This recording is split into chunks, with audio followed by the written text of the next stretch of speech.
திமுக இந்துக்களுக்கு எதிரான கட்சி அப்படின்னு சொல்லி சங்கி கூட்டங்கள் பரப்புரை பண்ணுதுங்க. உங்களுக்கெல்லாம் மனசாட்சி இருக்கா?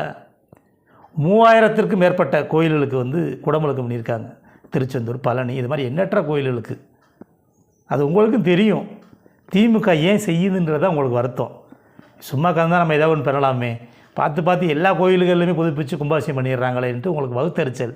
நம்ம அரசியல் பண்ண முடியலையே, நம்ம மத கலவரம் பண்ண முடியலையே அப்படின்றது உங்களோட ஏக்கம் புரியுது. அதுக்காண்டி போகிற போக்கில் எதாவது பண்ணிக்கிட்டு மக்கள் எல்லாத்தையும் பார்த்துக்கிட்டு தானே இருக்காங்க. வரக்கூடிய தேர்தலுமே 2026லையுமே திமுக தான் ஆட்சிக்கு வரும்.